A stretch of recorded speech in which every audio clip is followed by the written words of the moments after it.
জাহান্নাম থেকে বের করতে করতে সব জাহান্নামী ঈমানদার মুক্তি পেয়ে যাবে। এবার আল্লাহ তাআলার কাছে এসে ফেরেশতারা রিপোর্ট করবে, খোদা জাহান্নামে কোনো মুমিন নাই, সবাইকে আমরা বের করে ফেলেছি, সবাই জান্নাতে চলে গেছে। আল্লাহ তাআলা তখন বলবেন, না, এখনো আমার একজন মুমিন বান্দা আছে, তাকে বের করে নিয়ে আসো। ফেরেশতারা যাবে, এসে কয় রিপোর্ট করবে। আল্লাহ তাআলা তখন জাহান্নামের দারোগা, জাহান্নামের প্রধান কর্তা, তার নাম মালিক। ওই মালিক ফেরেশতার সাথে মেরাজের রাতে রাসূলুল্লাহ সাল্লাল্লাহু আলাইহি ওয়াসাল্লামের সাক্ষাৎ হয়েছিল। রাসূলুল্লাহ বলেন, আল্লাহর অনেক ফেরেশতার সাথে মেরাজের রাতে আমার দেখা হয়েছে, তারা আমার সালাম দিছে, আমার সাথে মুসাফাহা করছে, কথা বলেছে, কিন্তু যারাই কথা বলেছে সবাই হাসি মুখে কথা বলেছে। একজন ফেরেশতাকে দেখলাম, আমার সাথে পরিচয় হলো, কথা হলো, কিন্তু একটা মুস্কি হাসিও দেয় নাই।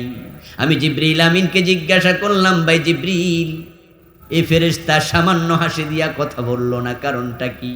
জিবরিল আমিন বললেন, হে আল্লাহর রাসূল, ওনার নাম মালিক, উনি জাহান্নামের দারোগা, জাহান্নামের প্রধান ফেরেশতা।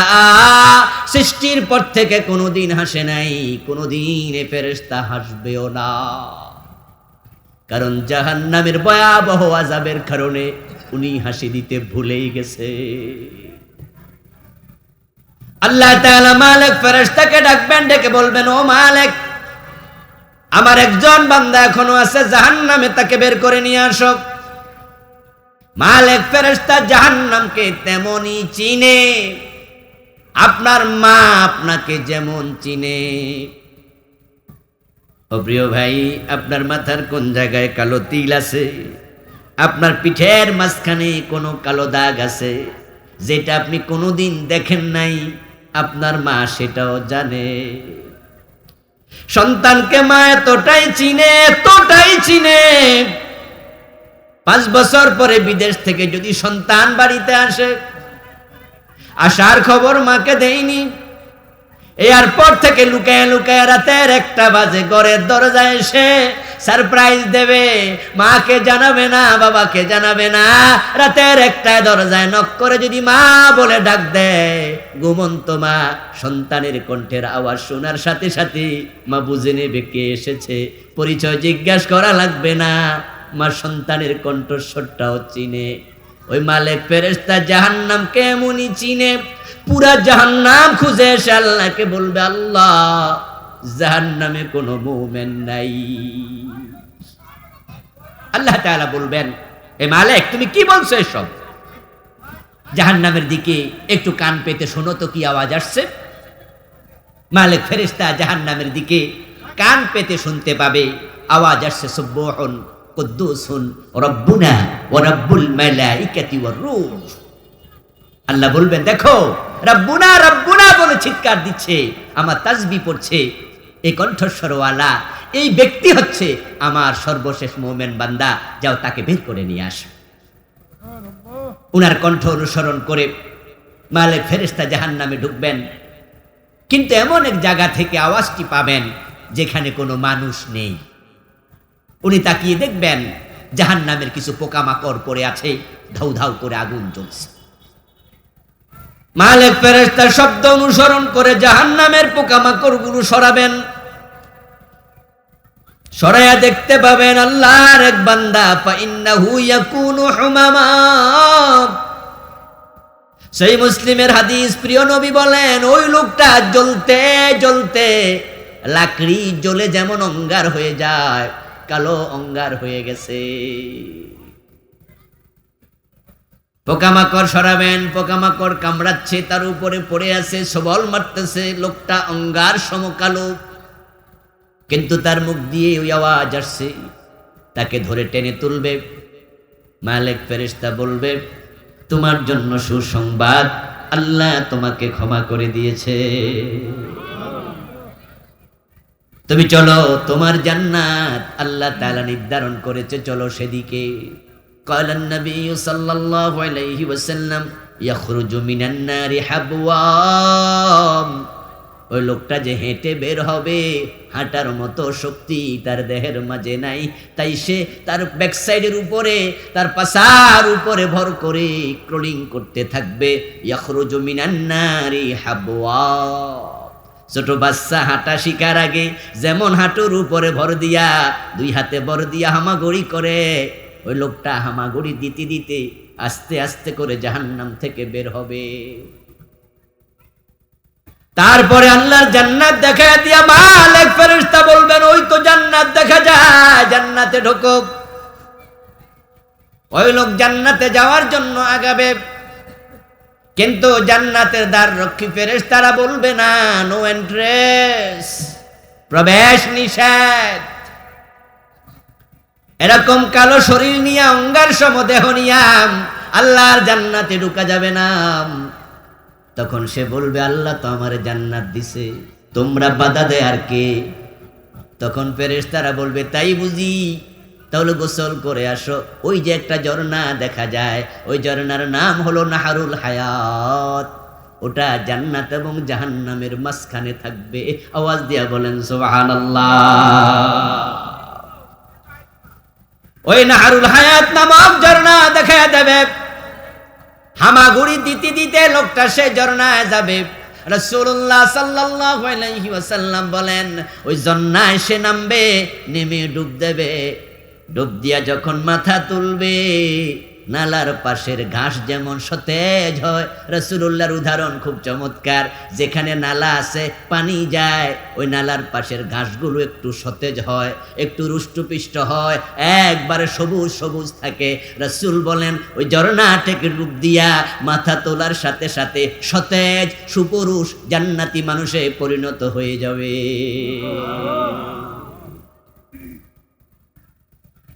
এবার সে আসবে, আল্লাহর জান্নাতে প্রবেশ করবে। ফায়ুতাখায়্যালু ইলাইহি আন্নাহা মালাব, আল্লাহর হাবিব বলেন, জান্নাতে ঢোকার পরে তার কাছে মনে হবে জান্নাত পরিপূর্ণ হয়ে গেছে, জান্নাতে কোনো জায়গা নাই। সে তো সবার পরে, তাই সে ভাববে যত বাড়ি আছে সব তো মানুষ দখল করে নিল। জান্নাতে ঢুকে লোক আল্লাহর কাছে বলবে, প্রভু জান্নাতে ঢুকতে দিলা, জান্নাতে একটু থাকার জায়গা দিবা না? আল্লাহ বলবে, খুঁজে নে, তোর জন্য জান্নাতে আমি জায়গা রেখেছি। সে আবার একই কথা বলবে, আল্লাহ জায়গা তো পাই না।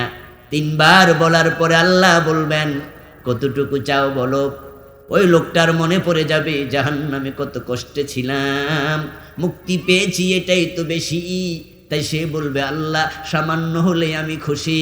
আল্লাহ বলবে, না না, ফাইন্না লাকা মিসলাদ দুনিয়া ওয়া আশরা আমসালিহা, সামান্য না, আমি তোমার জন্য দুনিয়ার মতো 10 দুনিয়া জায়গা জান্নাতে রেখেছি।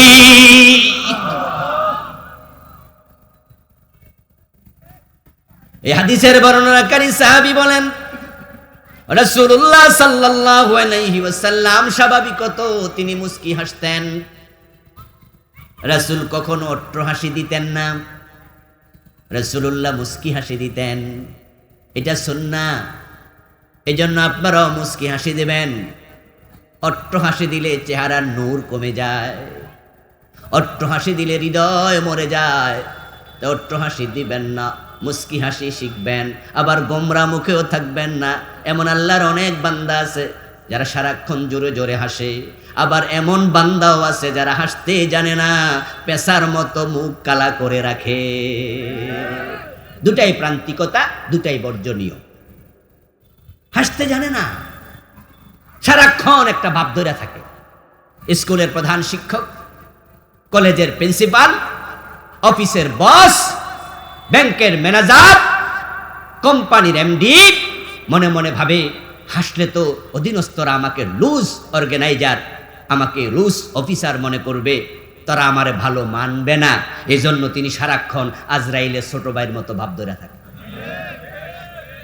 নিজের ছেলে মেয়ের সাথেও হাসে না, এমন বাবা আছে সারাক্ষণ মুখ গোমরা করে রাখে।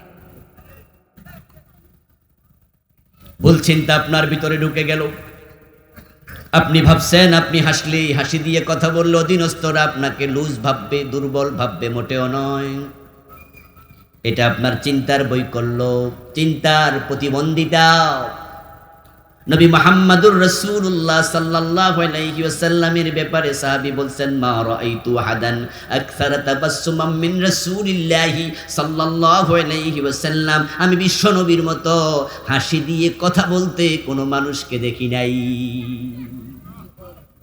রাসূলুল্লাহর মতো মুস্কি হাসি দিয়ে কথা বলতে কোনো মানুষকে দেখি নাই। একজন সাহাবী বলেছেন, তার নাম এই মুহূর্তে আমার মনে নাই, তিনি বলতেছে, আমি যেদিন থেকে ইসলাম গ্রহণ করেছি আল্লাহর হাবিবের ইন্তেকাল পর্যন্ত যখনই দেখা হয়েছে রাসূল তখনই আমার সাথে হাসি দিয়ে কথা বলেছেন। তামাম দুনিয়ার 800 কোটি মানুষ দুভাগে ভাগ হয়ে গেছে। আল্লাহ তাআলা কোরআন মাজিদে বলেন, এক ভাগ জান্নাতের দিকে যাচ্ছে, আরেক ভাগ জাহান্নামের দিকে যাচ্ছে। এ দুটি রাস্তার মাঝামাঝি কোনো রাস্তার নেই। এবং যারা জান্নাতের দিকে যাচ্ছে তারা নিজের কর্মের মাধ্যমে যাচ্ছে, আর যারা জাহান্নামের দিকে যাচ্ছে তারাও কর্মের আলোকে যাবে। তাই জান্নাতি মানুষকে জান্নাত দেওয়ার সময় আল্লাহ তাআলা বলবেন, জাযাম বিমা কানু ইয়ামালুন। ফেরেশতারা আল্লাহর পক্ষ থেকে জানাবে, তোমরা যে নেক আমল করেছো এই নেক আমলের কারণেই তোমাকে জান্নাত দেয়া হলো। আবার জাহান্নামীদেরকে একই কথা বলা হবে, জাযাম বিমা কানু ইয়ামালুন। তারা যেই অন্যায়গুলো করেছে, বদামল করেছে, সেজন্যই জাহান্নাম দেয়া হলো। তাহলে বোঝা যায় জান্নাত পান আর জাহান্নাম পান সেটা আপনার কৃতকর্মের ফলাফল, এজন্য আল্লাহকে দায়ী করা যাবে না।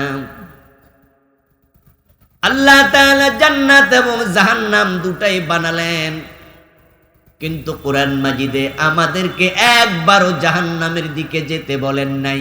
বারবার বলেছেন, তোমরা আল্লাহর জান্নাতের দিকে দৌড়াও। সারিউ ইলা মাগফিরাতিম মির রাব্বিকুম ওয়া জান্নাহ আরদুহাস সামাওয়াতু ওয়াল আরদ। ও আমার বান্দারা, তোমরা তোমাদের প্রভুর ক্ষমা এবং জান্নাতের দিকে দৌড়াও, যে জান্নাতের প্রশস্ততা হলো জমিন থেকে আসমান পর্যন্ত উঁচু।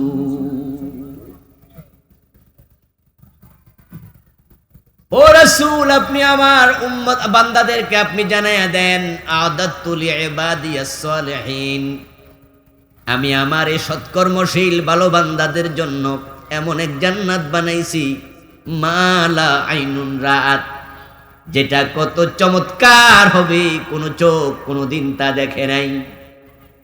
ওয়ালা উযুনুন সামিআত, ওই জান্নাত কত চমৎকার হবে তা কোনো কান কোনোদিন শুনে নাই। ওয়ালা খাতারা আলা কলবি বাশার, সে জান্নাত কত চমৎকার হবে কোনো মানুষ কখনো কল্পনাও করতে পারে নাই। আমি চমৎকার করে এক জান্নাত তাদের জন্য বানিয়ে রেখেছি, আর আমি আল্লাহ চাই আমার সব বান্দা জান্নাতে প্রবেশ করুক। আল্লাহ যত বান্দা বানাইছেন সবাই যদি জান্নাতে যায়, এরপরও জান্নাতের জায়গার কোনো কমতি হবে না। বরং প্রিয় ভাই, যে ব্যক্তি সবার পরে জান্নাতে যাবে, রাসূলুল্লাহ সাল্লাল্লাহু আলাইহি ওয়াসাল্লাম বলেছেন, আল্লাহ ওই ব্যক্তিকে জান্নাতে দুনিয়ার মতো 10 দুনিয়া জায়গা দেবে। সব মানুষ যদি জান্নাতে যায়, জান্নাতের জায়গার কমতি হবে না। আল্লাহ তাআলা তো বিশাল করে জান্নাত বানাইছেন। ক্বালান নবী সাল্লাল্লাহু আলাইহি ওয়াসাল্লাম, লাউ আন্নাল আলামিনা ইজতামাউ ফি ইহদাহিন্না লাওয়াসআতহুম, জান্নাতের একটা ফ্লোরে যদি আল্লাহ দুনিয়ার সব মানুষকে জায়গা দিতে চান, শুধু একটা ফ্লোরের মাঝে সব মানুষের থাকার জায়গা হয়ে যাবে। বড় চমৎকার করে আল্লাহ জান্নাত বানাইলেন। তাই তিনি চান তার বান্দারা যেন জান্নাতের দিকে আমলের মাধ্যমে দৌড়ায়। আল্লাহ চান জান্নাত দিতে, তাই তিনি আমাদের আহ্বান করলেন জান্নাতের দিকে দৌড়াও। এখন আল্লাহ জান্নাত বানায়া জান্নাতের দিকে দৌড়ানোর জন্য বললেন, তিনি দিতে চান। জান্নাতে যাওয়ার জন্য আমাদের প্রস্তুত হওয়া দরকার আছে কিনা? এজন্য আল্লাহর কাছে জান্নাত চান। আবার তিনি একই সাথে সাথে বললেন, ফাত্তাকুন নার আল্লাতী ওয়াকুদুহান নাস ওয়াল হিজারা। ও আমার বান্দারা, জাহান্নাম থেকে বেঁচে থাকো, জাহান্নামের দিকে যেও না। জাহান্নামের ইন্ধন হবে মানুষ এবং জাহান্নামের ইন্ধন হবে পাথর। জাহান্নামে আমি কিছু মানুষকে দেব, কিছু জিনকে দেব, কিছু পাথরকে দেব।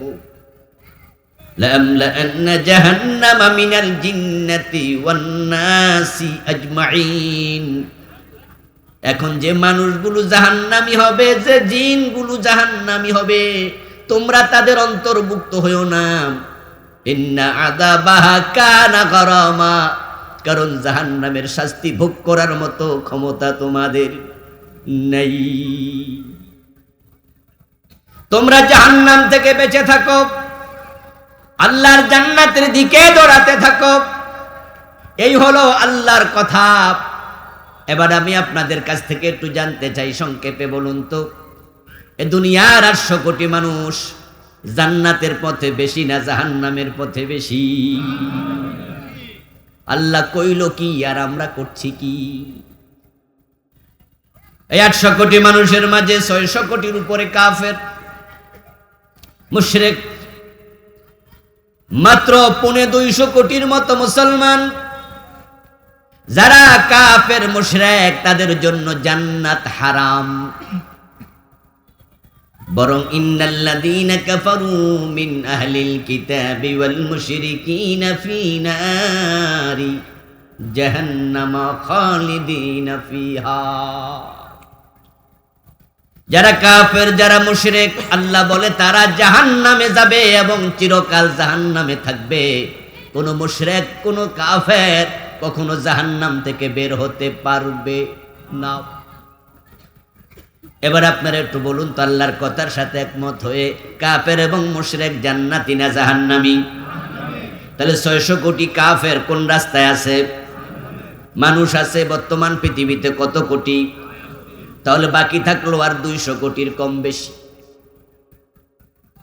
এখন ওই 200 কোটি মুসলমানের মাঝে তাসলিমা নাসরিনের নাম আছে না নাই?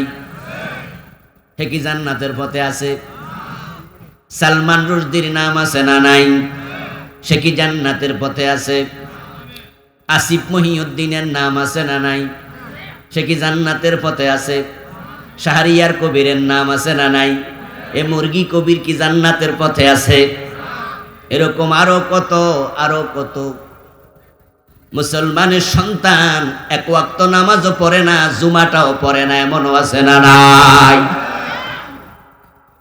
আজকে 5 ওয়াক্ত নামাজ ফরজ ছিল, আজকের 5 ওয়াক্ত নামাজের মাঝে 1 ওয়াক্ত পড়ে নাই, এমন লোক করগাঁওতেও আছে কিনা?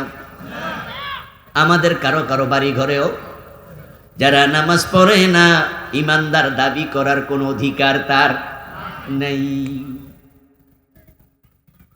قال النبي صلى الله عليه وسلم إن بين المؤمن وبين الكفر والشرك ترك الصلاة। একজন ব্যক্তি মুমিন না কাফের, তার সেনার আলামত হলো নামাজ ছেড়ে দেয়া। যে নামাজ ছেড়ে দেয় ঈমান আর থাকে না। মান তারাকা সালাতাম মুতাআম্মিদান ফাকাদ কাফার। প্রিয় নবী বললেন, ইচ্ছা করে যে নামাজ ছেড়ে দিল সে কুফরি করলো।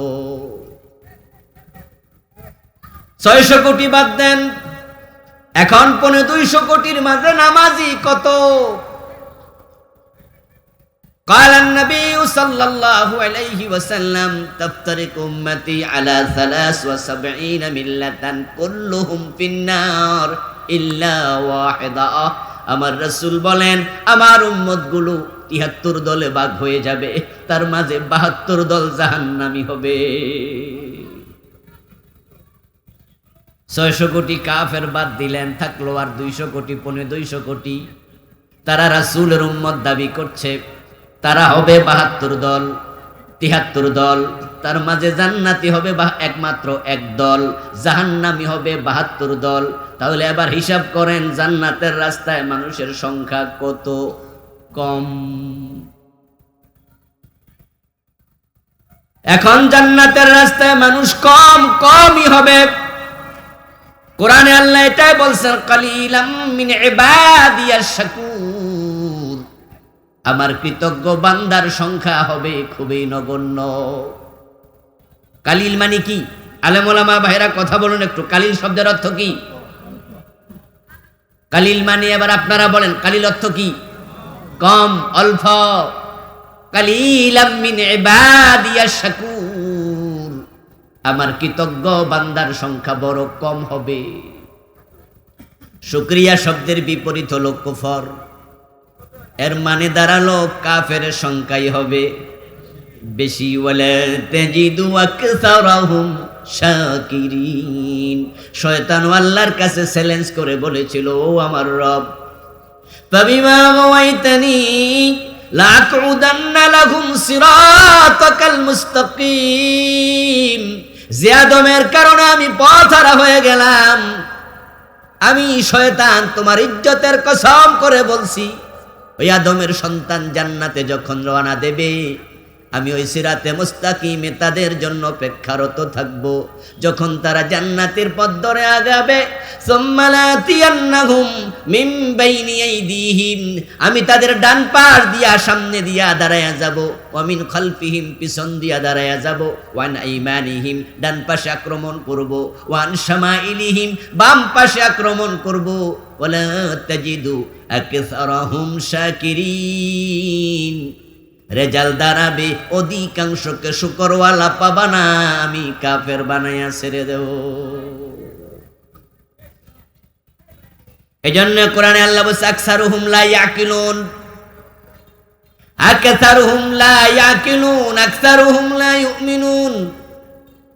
মানুষের অধিকাংশ বুঝবে না, অধিকাংশ ঈমান আনবে না। ওয়া মা ইউমিনু আকসারুহুম বিল্লাহি ইল্লা ওয়া হুম মুশরিকুন। আরেক আয়াতে আল্লাহ তাআলা বলছেন, আবার যারা ঈমান আনবে তাদের অধিকাংশ ঈমান আনার পরে আবার মুশরিক হয়ে যাবে। কোরআন থেকে আপনাদের বলছি, রাসূলের হাদিস থেকে বলছি। কারণ হচ্ছে বক্তার কথাতে হেদায়েত নাই, কোন কবির কবিতায় হেদায়েত নাই, হেদায়েত আছে আল্লাহর কোরআন এবং রাসূলের হাদিসে, ঠিক না? এই জন্য কোরআন এবং হাদিস দিয়ে কথা বলতে হবে। মান ক্বালা বিহি সাদাকা ওয়া মান হাকামা বিহি আদালা ওয়া মান আমিলা বিহি উজরা ওয়া মান দাআ ইলাইহি হুদিয়া ইলা সিরাতিম মুস্তাকিম। যদিও আমরা আমাদের অনেক আলোচককে দেখি, তারা মাহফিলে সেই 15 মিনিট শুধু শেয়ার করে, 10 মিনিট লাগাতার শেয়ার বলতে থাকে। ওলামায়ে হযরতের কাছে আমাদের অনুরোধ থাকবে, এই ভিডিওগুলোর মাধ্যমে কবির কবিতা বলা না জায়েজ নয়, ভালো কবিতা ভালো, কিন্তু আপনারা মানুষকে শুধু শেয়ার শোনালেন, পার্সি শেয়ার, উর্দু শেয়ার, বাংলা কবিতা। এই কবিতার মাঝে হেদায়েত নাই, হেদায়েত কোরআন এবং হাদিসে আছে। যত বেশি পারেন কোরআন এবং হাদিস শোনায়া দেন, ঠিক কি না? হেদায়েতের কিতাব কোরআন, অন্তর পরিবর্তন করবে কোরআনে। এমন আলেম আমি দেখেছি, ইবরতের জন্য বলছি, কারণ আমার সামনে যারা বসে আছে এখানেও অনেক আলেম আছে, অনেক ছাত্র আছে, কয়েকদিন পরে আলেম হবে। 3টা মাদ্রাসার বুখারীর উস্তাদ, 3 মাদ্রাসায় বুখারী পড়ায়, শাইখুল হাদিস, 3 মাদ্রাসা, 1.5 ঘন্টা ওয়াজ করে। 1.5 ঘন্টা ওয়াজের মাঝে হাদিস বলছে 3-4টা, আয়াত বলছে 4-5টা, পার্সি শেয়ার, উর্দু শেয়ার বলছে 30টা 40টা। তা আপনি শাইখুল হাদিস হলেন, 3 কামেল মাদ্রাসা, 3টা দাওরা মাদ্রাসার, আপনার মুখ থেকে তো কালা রাসূলুল্লাহ বের হওয়ার কথা, ঠিক কি না? কেন এত শেয়ার? ব্যক্তির কথার মাঝে হেদায়েত থাকে না। প্রিয় নবী সাল্লাল্লাহু আলাইহি সাল্লামের জন্য বলেছেন, মান ক্বালা বিহি সাদাকা, যে ব্যক্তি কোরআন দিয়ে কথা বলবে সে সত্যবাদী, তোমরা তার কথা বিশ্বাস করিও। সুবহানাল্লাহ। কারণ কোরআন দিয়ে কথা বলেছে, কথাটা তার মুখ দিয়ে বের হয়েছে, কিন্তু কোরআন কার কালাম? সবাই কথা বলুন প্রিয় ভাইয়েরা, কোরআন কার বাণী? এজন্য মান কালা বিহি সাদাকা, কোরআন দিয়ে কথা বলছে সে সত্যবাদী, তার কথা বিশ্বাস করিও। ওয়া মান হাকামা বিহি আদাল, যে বিচারক কোরআন দিয়ে বিচার করবে সে ন্যায় বিচার করলো। এখানে আসলে তো কান্না আসবে, এখানে আসলে আফসোস করতে হবে, কারণ 52 বছর বাংলাদেশ মুসলমান চালায়, কোরআন দিয়ে কোনো আদালতে বিচার হয় না।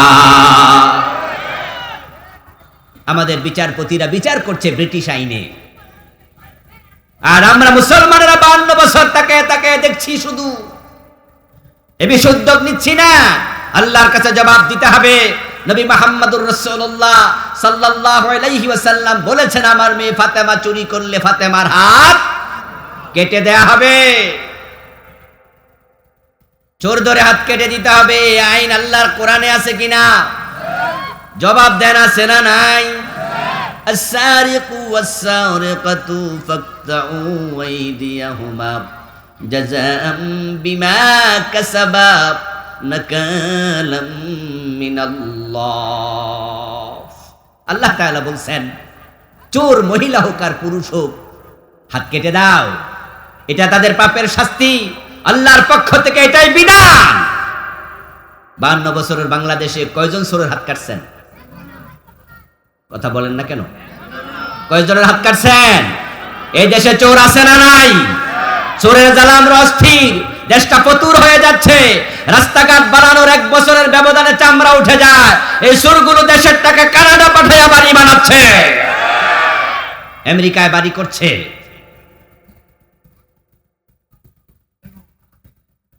তারই রেজাল্ট আজকে ডিমের হালি 40 টাকা, 50 টাকা। গরিব মানুষ পেঁয়াজ কিনে ভাত খাবে। আগে এমন ছিল, সকাল বেলায় রিক্সাওয়ালা রিক্সা চালানোর সময় তার ওয়াইফকে বলতো, তরকারি লাগবে না, একটু একটা কাঁচা মরিচ একটু পেঁয়াজ দাও। এখন পেঁয়াজ কিনে খাবে এই সুযোগটাও অনেকের নাই। কিনতে গেলে স্বামী কাঁদে, কুটতে গেলে বউ কাঁদে।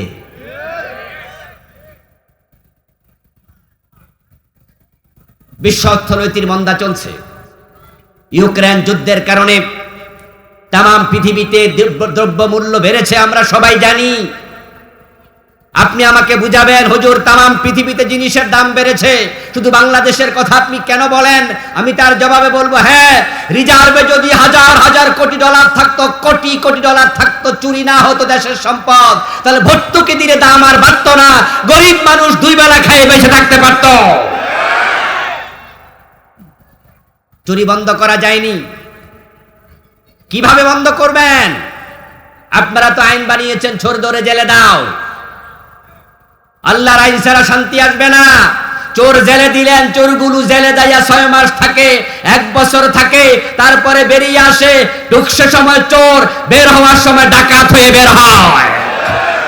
কারণ সৎসঙ্গে স্বর্গবাস, অসৎ সঙ্গে সর্বনাশ। ওখানে গিয়ে বড় বড় ক্রিমিনালদের সাথে থাকে, সেখানে বড় বড় ডাকাত, চোর, যাবজ্জীবন কারাদণ্ডের আসামি। ব্যাংক ডাকাতি করতে গিয়ে ধরা খাইছে, 16 বছরের জেল, 15 বছরের জেল, দাঁড়া কোটা কি জানি কয়, গেঞ্জি গায়ে দিয়া থাকি, বড় বড় মোষওয়ালা, ও বেটার সাথে 6 মাস থাইকা সেখান থেকে ট্রেনিং নেয়। আমার প্রিয় ভাই, রাসূলুল্লাহ বললেন, মান হাকামা বিহি আদালা, কোরআন দিয়ে কথা বললো সত্যবাদী, কোরআন দিয়ে বিচার করলো ন্যায় বিচার। এতে বোঝা যায় কোরআনের বাহিরে ন্যায় বিচার নাই। আমার প্রিয় ভাই, আল্লাহ তাআলা আপনাকে আমাকে জান্নাতের দিকে কেন দৌড়াতে বললেন, দুনিয়ার দিকে কেন দৌড়াতে বলেন নাই? এর কারণ হলো, দুনিয়ার সম্পদ আজ আছে কাল নাই। চোখ বন্ধ হওয়ার পরে যে ক্ষমতার জন্য পাগল হয়ে গেছে, এমপি মন্ত্রী হইবা, চোখ বন্ধ হলে ক্ষমতাটাও আর নাই। 1000 কোটি টাকা কামাই করবেন, হালাল হারাম বুঝবেন না। চোখ বন্ধ হওয়ার পরে আপনার টাকা আর আপনার নাই, বরং যা আপনার সাথে আছে এটাও মানুষ টেনে নিয়ে যাবে। হাতের ঘড়ি, পকেটের মানি ব্যাগ, আপনার আপনজনরা আস্তে আস্তে করে খুলবে, গায়ের জামা গায়ের কাপড়টা পর্যন্ত খুলে নেবে, আংটি যদি হাতে থাকে আংটিটাও খুলে নিয়ে যাবে। আপনি একটা দাঁত বানাইছিলেন রৌপ্য দিয়া, নাজায়েজ স্বর্ণ, পুরুষের জন্য দাঁত বানানো, তারপরে শখের বসে বানাইছেন, ওই স্বর্ণের দাঁতটাও খুলে রেখে দেবে। আপনার কোটি টাকা ছিল, চোখ বন্ধ হওয়ার পরে আপনার 3টা সাদা কাপড়, এর চেয়ে বেশি কিছু নাই। কবরে যাওয়ার সময় একা না নিতে পারবেন না, কাফনের কাপড়ে পকেট থাকে না। আমার প্রিয় ভাই, ক্ষমতার জন্য কত কিছু করছেন, হালাল হারাম বোঝেন না, নিজের দলের লোক পর্যন্ত আপনি কিলার লাগাইয়া খতম করে দিছেন। আমার ক্ষমতার পথ যেন নিষ্কণ্টক হয়, এই জন্য দলের লোক আপন ভাইকে পর্যন্ত কিলার লাগাইয়া হত্যা করে, এমন ঘটনাও বাংলাদেশে। এমপি হলেন, মন্ত্রী হলেন, চোখ বন্ধ হয়ে যাক, ক্ষমতার নাই। এখন এই ক্ষমতার জন্য, টাকার জন্য আপনি দৌড়াবেন, আল্লাহ আপনাকে কেন বলবে? আল্লাহ জানে এগুলো ক্ষণস্থায়ী, আজ আছে কাল নাই। কিন্তু যে জান্নাত পাবে খালিদিনা ফিহা, ওই জান্নাতের নিয়ামত শুরু হবে, কোনোদিন আর শেষ হবে না। এবং আল্লাহ তার মুমিন বান্দাদের জন্য জান্নাতে এত নিয়ামত বানাইছে, দুনিয়ার সবটা যদি আপনি একা পাইতেন, জান্নাতের নিয়ামতের তুলনায় সেটাও কিছু না। রাসূলুল্লাহ এর জন্য বলেছেন, মাদ দুনিয়া ফিল আখিরাহ ইল্লা ইয়াজআলা আহাদুকুম ইসবাহু হাদিহি ফিল ইয়াম ফালিয়ানজুর বিমা তারজিউ। তাম দুনিয়ার সব সম্পদের তুলনায় জান্নাতের নিয়ামত কত বেশি, অনুমান যদি করতে চাও, ও আমার উম্মত, চলে যাও সাগরের তীরে, কোন সাগরে যায়া তোমার এই আঙ্গুলটা চুবাইয়া দাও সাগরের পানিতে, তারপর আঙ্গুলটা তোলো, তোলার পরে দেখবে আঙ্গুলের পানি সব ঝরে পড়ে গেছে, শুধু মাথার মাঝে এক ফোঁটা আছে। আমার রাসূলুল্লাহ বলছেন, ওই এক ফোঁটা হলো তামাম দুনিয়ার সম্পদ, আর সাগরের সকল পানি হলো আল্লাহর জান্নাতের নিয়ামত।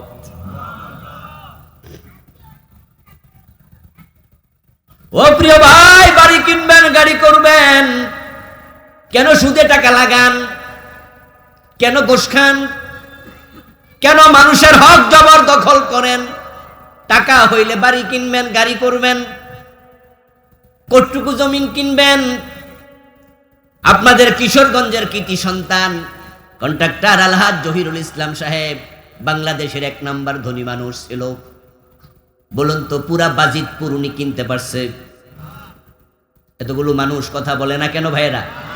পুরা বাজিতপুর কি জহির সাহেব কিনতে পারছে? আচ্ছা, বাজিতপুর পুরা কিনতে পারে না, ওনার ইউনিয়নটা কিনতে পারছে? আচ্ছা, ওনার গ্রামটা কিনতে পারছে?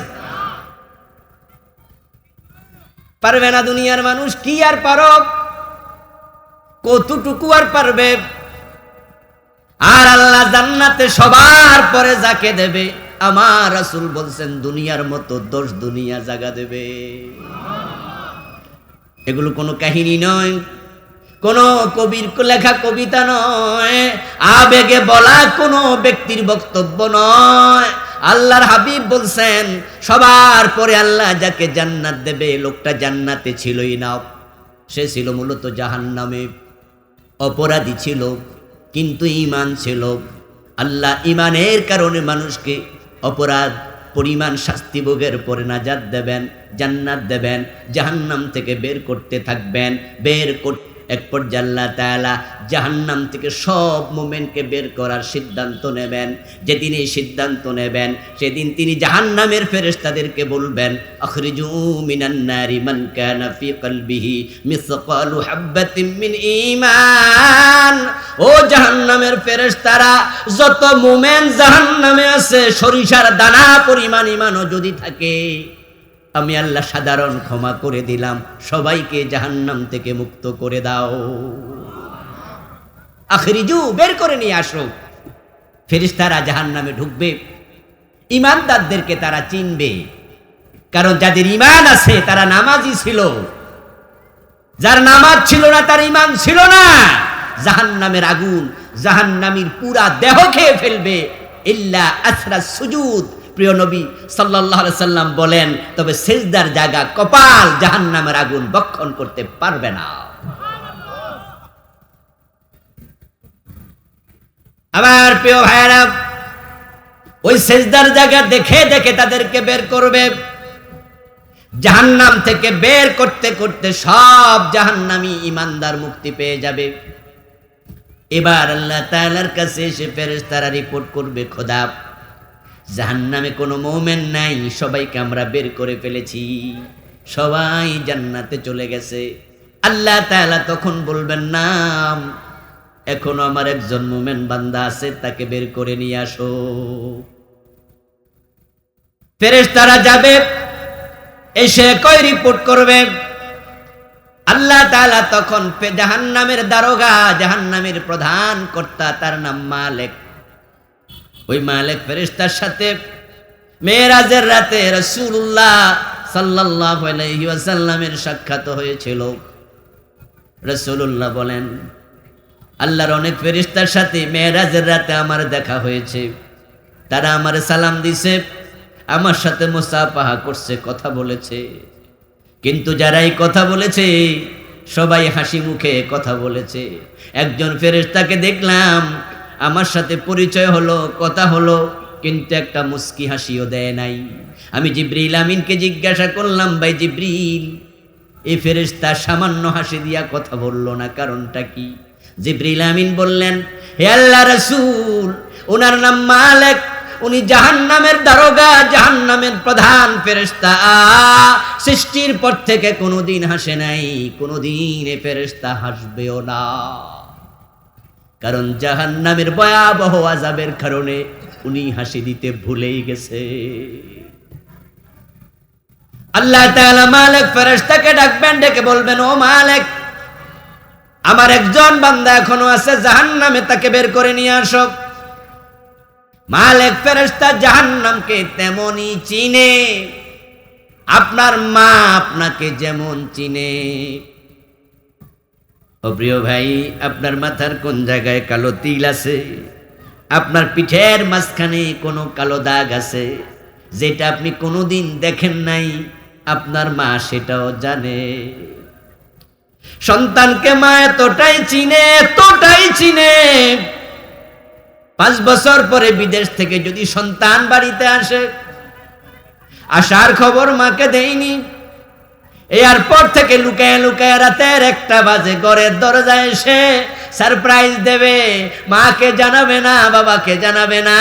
রাতের 1টায় দরজায় নক করে যদি মা বলে ডাক দেয়, ঘুমন্ত মা সন্তানের কণ্ঠের আওয়াজ শোনার সাথে সাথে মা বুঝে নেবে কে এসেছে, পরিচয় জিজ্ঞাসা করা লাগবে না, মা সন্তানের কণ্ঠস্বরটাও চিনে।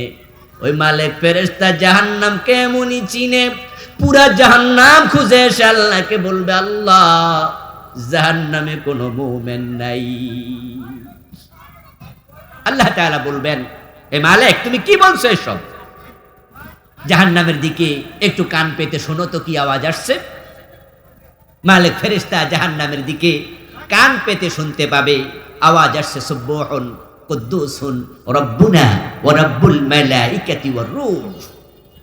আল্লাহ বলবেন, দেখো, রব্বুনা রব্বুনা বলে চিৎকার দিচ্ছে, আমার তাসবিহ পড়ছে, এই কণ্ঠস্বরওয়ালা এই ব্যক্তি হচ্ছে আমার সর্বশেষ মুমিন বান্দা, যাও তাকে বের করে নিয়ে আসো। উনার কণ্ঠ অনুসরণ করে মালিক ফেরেশতা জাহান্নামে ঢুকবেন, কিন্তু এমন এক জায়গা থেকে আওয়াজটি পাবেন যেখানে কোনো মানুষ নেই। উনি তাকিয়ে দেখবেন জাহান্নামের কিছু পোকামাকড় পড়ে আছে, ধাউ ধাউ করে আগুন জ্বলছে। মালিক ফেরেশতার শব্দ অনুসরণ করে জাহান্নামের পোকামাকড়গুলো সরাবেন,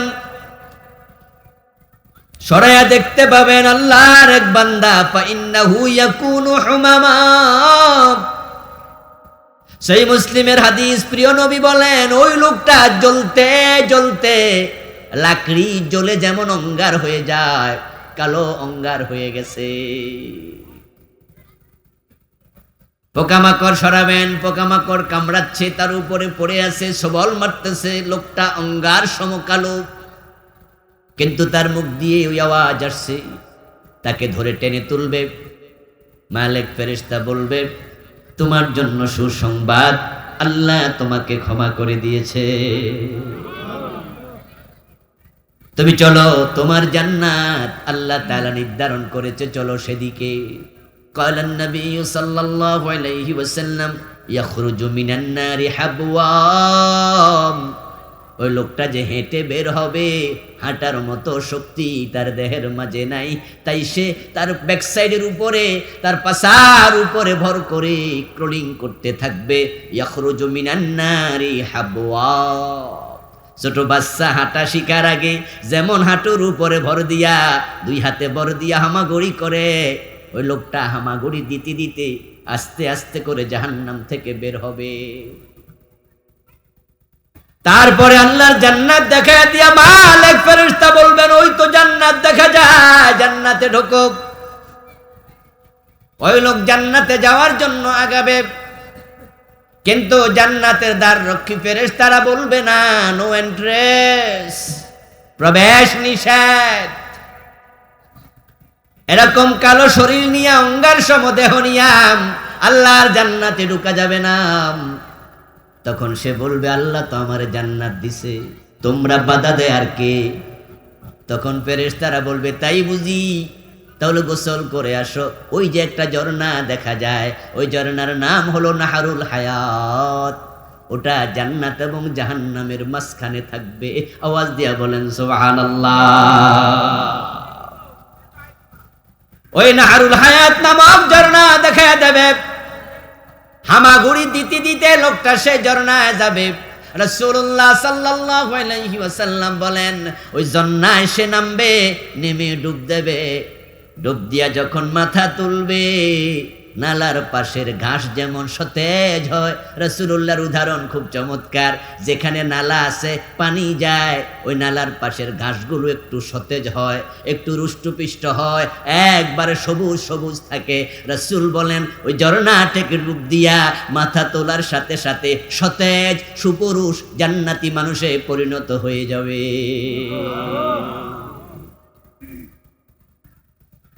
এবার সে আসবে, আল্লাহর জান্নাতে প্রবেশ করবে। ফায়ুতাখায়্যালু ইলাইহি আন্নাহা মালাব।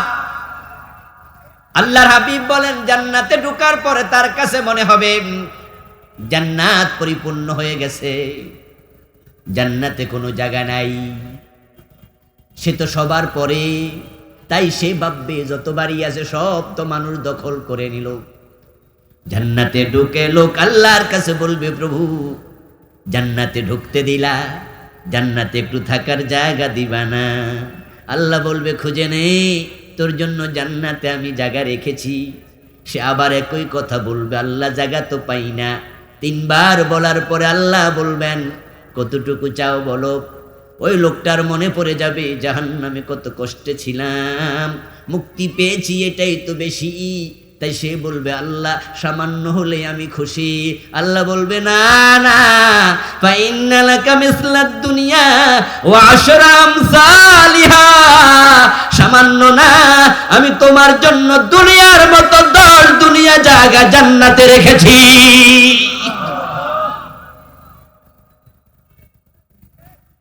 এই হাদিসের বর্ণনাকারী সাহাবী বলেন, রাসূলুল্লাহ সাল্লাল্লাহু আলাইহি ওয়াসাল্লাম স্বাভাবিকত তিনি মুস্কি হাসতেন। রাসূল কখনো অট্ট হাসি দিতেন না, রাসূলুল্লাহ মুস্কি হাসি দিতেন।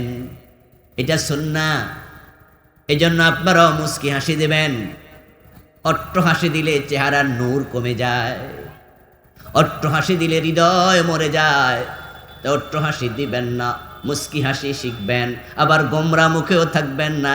এমন আল্লাহর অনেক বান্দা আছে যারা সারাক্ষণ জোরে জোরে হাসে, আবার এমন বান্দাও আছে যারা হাসতে জানে না, পেশার মতো মুখ কালা করে রাখে। দুটাই প্রান্তিকতা, দুটাই বর্জনীয়। হাসতে জানে না, সারাক্ষণ একটা ভাব ধরে থাকে। স্কুলের প্রধান শিক্ষক, কলেজের প্রিন্সিপাল, অফিসের বস, ব্যাংকের ম্যানেজার, কোম্পানির এমডি মনে মনে ভাবে, হাসলে তো অধীনস্থরা আমাকে লুজ অর্গানাইজার, আমাকে লুজ অফিসার মনে করবে, তারা আমারে ভালো মানবে না। এই জন্য তিনি সারাক্ষণ আজরাইলের ছোট ভাইয়ের মতো ভাব ধরে থাকে। নিজের ছেলে মেয়ের সাথেও হাসে না, এমন বাবা আছে সারাক্ষণ মুখ গোমরা করে রাখে। ভুল চিন্তা আপনার ভিতরে ঢুকে গেল, আপনি ভাবছেন আপনি হাসলেই, হাসি দিয়ে কথা বললে অধীনস্থরা আপনাকে লুজ ভাববে, দুর্বল ভাববে, মোটেও নয়। এটা আপনার চিন্তার বৈকল্য, চিন্তার প্রতিবন্ধিতা। নবী মুহাম্মদুর রাসূলুল্লাহ সাল্লাল্লাহু আলাইহি ওয়াসাল্লামের ব্যাপারে সাহাবী বলছেন, মা রাআইতু আহাদান আকসারা তাবাসসুমান মিন রাসূলিল্লাহি সাল্লাল্লাহু আলাইহি ওয়াসাল্লাম, আমি বিশ্ব নবীর মতো হাসি দিয়ে কথা বলতে কোনো মানুষকে দেখি নাই। রাসূলুল্লাহর মতো মুস্কি হাসি দিয়ে কথা বলতে কোনো মানুষকে দেখি নাই। একজন সাহাবী বলেছেন, তার নাম এই মুহূর্তে আমার মনে নাই, তিনি বলতেছে, আমি যেদিন থেকে ইসলাম গ্রহণ করেছি আল্লাহর হাবিবের ইন্তেকাল পর্যন্ত যখনই দেখা হয়েছে রাসূল তখনই আমার সাথে হাসি দিয়ে কথা বলেছেন।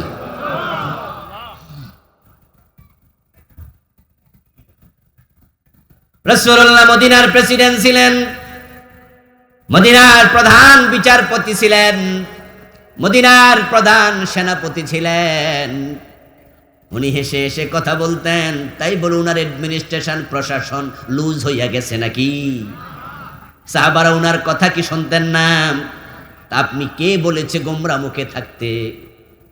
বরং যে মানুষগুলো হাসতে জানে না, সম্পর্ক ভালো রাখে না, তাদের অধীনস্থরা তার উপর খুশি থাকে না, তার সঙ্গ পেয়ে নিজেকে আনন্দিত ফিল করে না, বরং মনে করে স্যার কখন বাইরেব, কখন বাইরেব, স্যার গেলেই ভালো। আপনি 5 দিনের ছুটি নিয়ে চলে গেছেন, আপনি ব্যাংকের ম্যানেজার, আপনি কলেজের প্রিন্সিপাল, তখন আপনার অধীনস্থরা একটা স্বস্তির নিঃশ্বাস ফেলে মনে মনে কয়, যাক এই কয়টা দিন একটু আরামে চাকরি করা যাবে। আপনার যদি বিদায় ঘন্টা বেজে যায়, রাষ্ট্রের পক্ষ থেকে আপনাকে ট্রান্সফারের জন্য বলে, তখন অধীনস্থ 20 জন 25 জন যারা ছিল সবাই আপনাকে বিদায় দেওয়ার জন্য অপেক্ষা করবে, কোন দিন যা গেলেই বাঁচলাম। আপনার চূড়ান্ত প্রস্থান যেদিন হবে, অর্থাৎ আজরাইল যেদিন আপনাকে নিয়ে নেবে, তারা সেদিনও স্বস্তি ফিল করবে। যে বাবা ঘরে ফিরলে তার সন্তানরা খুশি হয় না, যে স্বামী ঘরে ফিরলে তার স্ত্রী খুশি হয় না, ওই বাবা ওই স্বামী মারা গেলেও সন্তানরা সেদিন খুশি হবে, মরছে ভালো হয়েছে। এই জন্য আপনি ঘরে ফিরবেন প্রেমময় স্বামী হিসাবে, আপনি ঘরে ফিরবেন আপনার সন্তানের বন্ধু হিসাবে, অফিসে থাকবেন কলিগদের শরীর হিসাবে, সবার সাথে হাসি মুখে কথা বলবেন। আপনার বিদায়ে তারা চোখের পানি ছেড়ে কাঁদবে, এমন জীবন তুমি করিও গঠন, মরণে হাসিবে তুমি কাঁদিবে ভুবন। অনেকে শেয়ার একটা পাইয়া মনে মনে ভাবে, এই মাদ্রাসার আমি প্রিন্সিপাল, আমি হত্যাকর্তা, এই অফিসে আমি না থাকলে চলবে না, আমি যদি এমডি না থাকি এই ব্যাংক কে চালাবে, অফিস কে চালাবে? তাই সে নিজের সম্পদ বানাইয়া যাচ্ছা তাই ব্যবহার করে। তোমার চোখ বন্ধ হওয়ার পর কি পৃথিবী কি প্রলয় হয়ে যাবে? অফিস কি পানিতে ভেসে যাবে?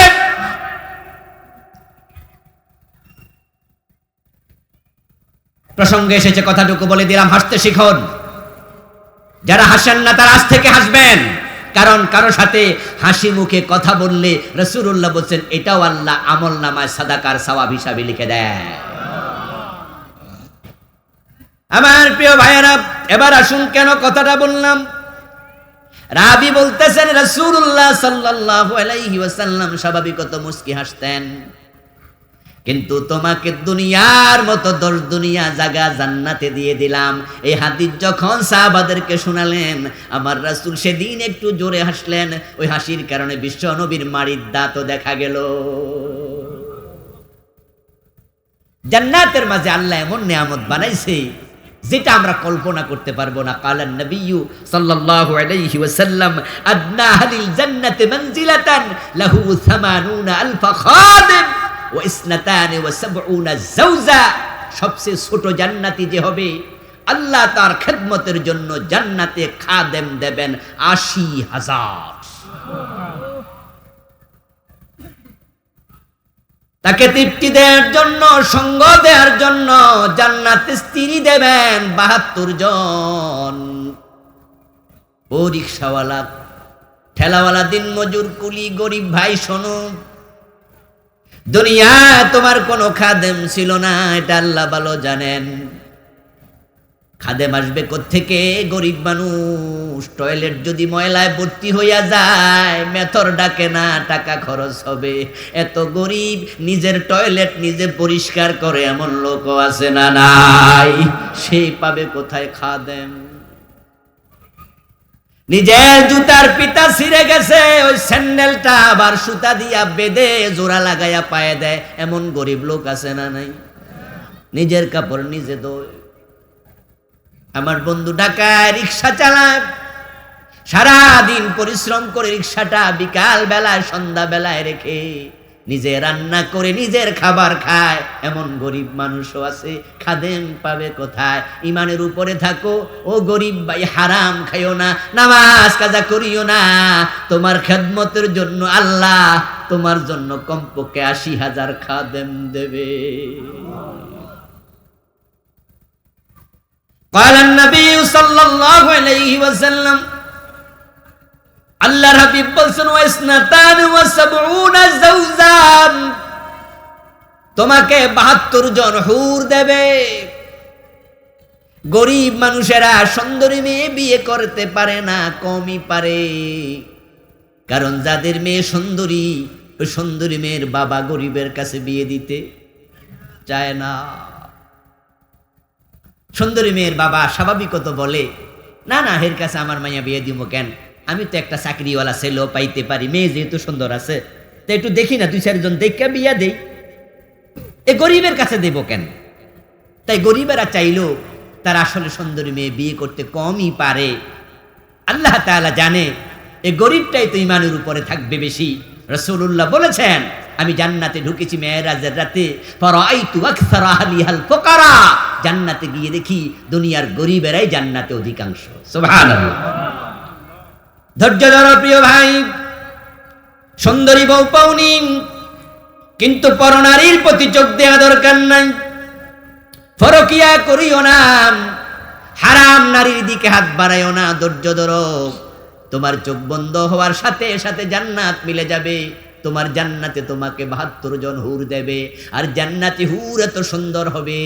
রাসূলুল্লাহ বলেছেন, কোন হুর যদি তার মাথা থেকে আল্লাহ যেই তাজ দেবে, তাজের একটা ছোট্ট মুক্তা পৃথিবীতে প্রকাশিত করত, প্রকাশ হতো, লাদাত মা বাইনাহুমা ওয়ালা মালাআত মা বাইনাহুমা, ওই হুরের ছোট্ট মণিমুক্তার আলোতে তামাম দুনিয়ার পূর্ব থেকে পশ্চিম আলোকিত হতো, এবং তার চুলের সুঘ্রাণে তামাম পৃথিবী মৌ মৌ করত।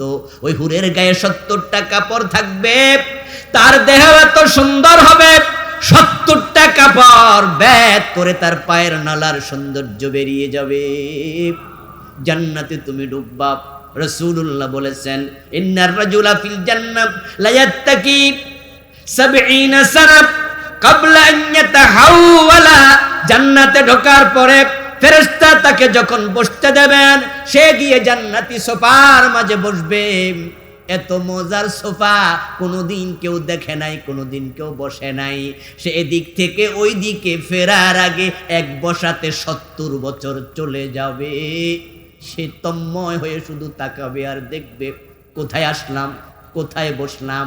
এর মাঝে ফাতাতিহি ইমরাতুন ফাতাদরিবু আলা মানকাবিহি, রাসূলুল্লাহ বলেন, এদিক থেকে ওদিকে ফেরার আগে ৭০ বছর চলে গেল, টেরি পায় নাই কেমনে গেল।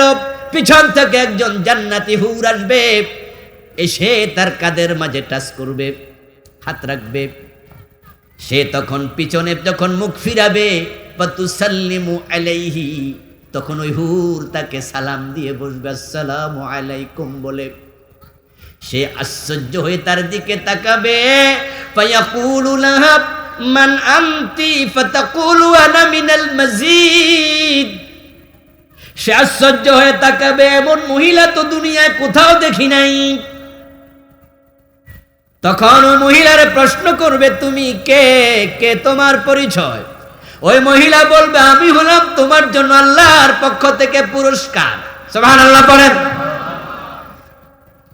জাযাম বিমা কানু ইয়ামালুন, ওই যে দুনিয়ায় নেক আমল করেছো, আল্লাহর পুরস্কার। এরপরে ফায়ানজুরু ফি খাদ্দিহা ওয়াজহাহু আসফা মিনাল মিরআ, প্রিয় নবী বলছেন, ওই হুর এত সুন্দরী হবে, ওই লোকটা হুরের গালের মাঝে নিজের চেহারা আয়নার চেয়ে বেশি পরিষ্কার দেখতে পাবে।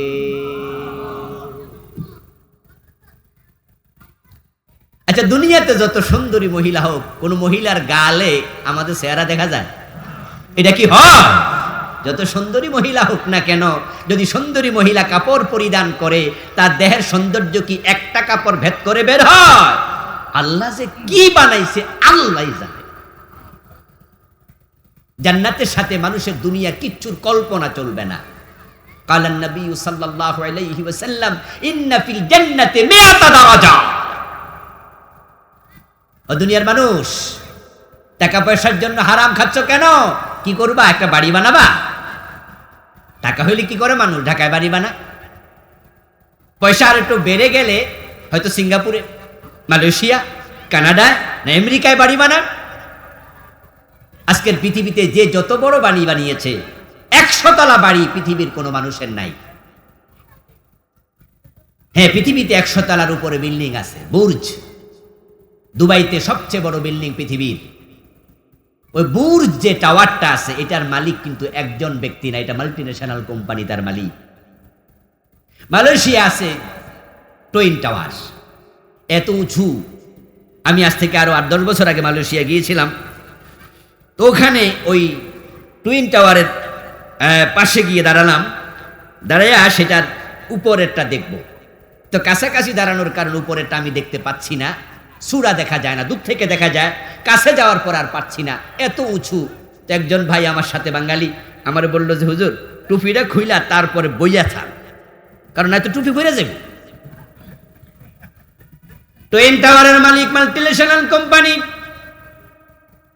বাংলাদেশের সবচেয়ে বড় বিল্ডিং আমাদের মতিঝিলে আছে, ওটার মালিক রাষ্ট্র। পৃথিবীর একজনের 100 তলা বিল্ডিং কোথাও নাই। আর রাসূল বলছে, জান্নাতে তোমাকে আল্লাহ যে বিল্ডিং দেবে, প্রাসাদ দেবে, সবচেয়ে ছোটটাই হবে 100 তলা উঁচু। ধৈর্য ধরেন, একটু ধৈর্য ধরেন, একটু ধৈর্য ধরলে জান্নাত মিলবে। পাগল হয়ে গেলে জান্নাত হারিয়ে যাবে।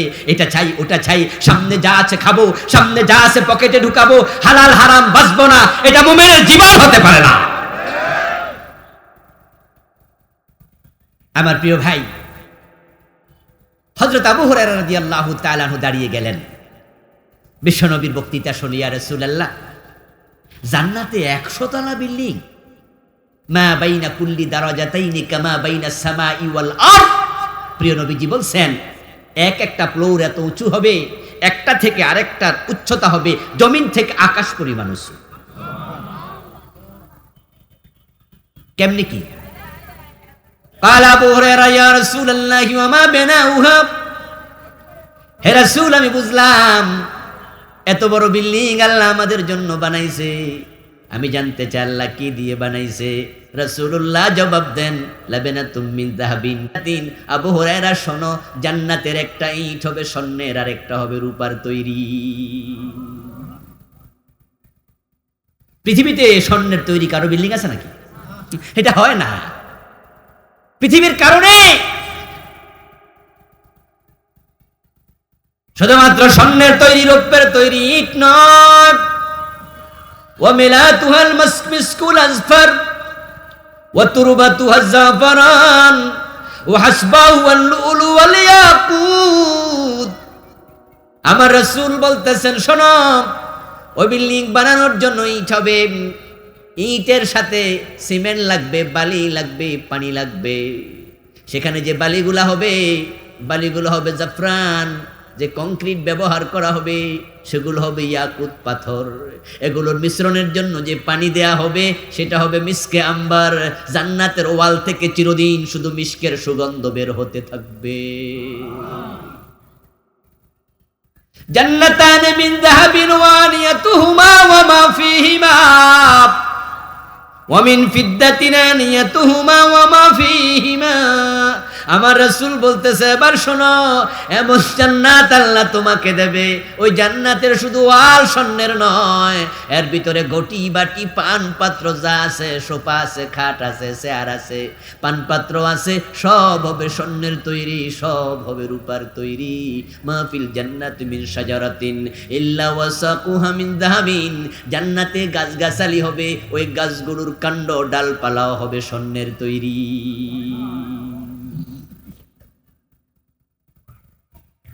আপনারা হয়তো শুনে শুনে ভাবছেন যে কেমনে কি, আসলে এই জন্য তো রাসূলুল্লাহ বলছেন যে মা লা আইনুন রাত ওয়ালা উযুনুন সামিআত ওয়ালা খাতারা আলা কলবি বাশার, তুমি কল্পনাও করতে পারবে না, কল্পনাও করতে পারবেন না। প্রিয় নবী বলছেন সবচেয়ে ছোট জান্নাতি যে হবে, এই ছোট শব্দ আদনা আহলিল জান্নাতি মানজিলা, এই শব্দ দিয়া রাসূল বুঝাচ্ছেন আসলে জান্নাতীদের ক্লাস তো এক হবে না। রাসূলুল্লাহ ফেরদাউসে থাকবেন, আবু বকরও ফেরদাউসে থাকবে, ওমর ফারুকও থাকবে। রাসূলের ক্লাস ফেরদাউসের ওমরেরটা কি মিল হবে? কথা বলে না। ওমরের ফেরদাউস আবু বকরের ফেরদাউস কি এক হবে? বরং আল্লাহর হাবিব বলছে জান্নাতীদের মর্তবার মাঝে পার্থক্য এমন হবে, উঁচু মানের জান্নাতি এবং নিচু মানের জান্নাতি ব্যবধান এতটা হবে, উচ্চতা তোমরা দুনিয়া থেকে আকাশের নক্ষত্র যেমন দূরে দেখতে পাও, উপরের জান্নাতীরা উচ্চ মর্তবা এতটা উপরে থাকবে। আপনাদের সামনে আমি আজকের আলোচনায় হয়তো 20টা 30টা 50টা হাদিস বলতে পারবো। আমি আখেরাত নিয়ে বই লিখেছি, এখানে হাদিস আনছি 550। এই বইটা আমি গত সপ্তাহে পেয়েছি, নামে দিয়েছি হিরায়না পরকাল। জান্নাতের উপরে এনেছি 100-র উপরে, প্রায় 100-র কাছে কম বেশি হাদিস। জাহান্নামের উপরে এনেছি তাই।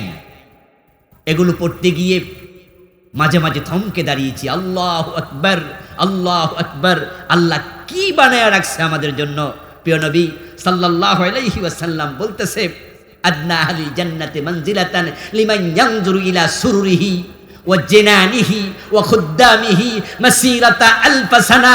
আল্লাহ সবচেয়ে ছোট জান্নাতীর জন্য জান্নাতে যে খাট বানাইছে, পালঙ্ক বানাইছে, ঘর বানাইছে, জান্নাতের সোফা বানাইছে, শোয়ার বিছানা বানাইছে, শুধুমাত্র নেয়ামত যদি সে এক নজর দেখতে থাকে 1000 বছর দেখতেই লেগে যাবে। ভোগ করতে নয়, দেখতে 1000 বছর লেগে যাবে।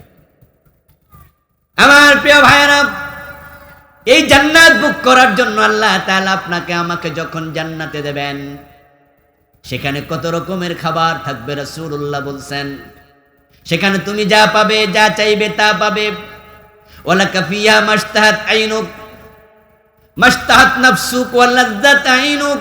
তুমি জান্নাতে তোমার চোখ যা আনন্দময় হবে সেটাই পাবে, মন যা চাইবে পাবে। আল্লাহ বলছেন ওয়ালাকুম ফিহা মা তাশতাহি আনফুসুকুম ওয়ালাকুম ফিহা মা তাদউন। যা বানাইছি তা তো পাইবা, তোমার মনে যা চাইবে সেটা বানানো যদি নাও থাকে, চাওয়ার সাথে সাথে আল্লাহ আবার বানাইয়া দেবে। যা বানাইছে তা তো আছেই। এই ওয়াজ শুনে একজন সাহাবী দাঁড়ায় গেল, দাঁড়িয়ে বলল, ইয়া রাসূলুল্লাহ, হাল ফিল জান্নাতি মিন ইবিল, হাল ফিল জান্নাতি মিন খাইল। হুজুর, আমি তো ধনীর ছেলে। সাহাবীদের মাঝে ধনী ছিল এমন সাহাবীও ছিল, গরিব ছিল এমন সাহাবীও ছিল। সব সাহাবী গরিব নয়, সব সাহাবী ধনী নয়। ওসমানের মতো গণী সাহাবীও ছিল।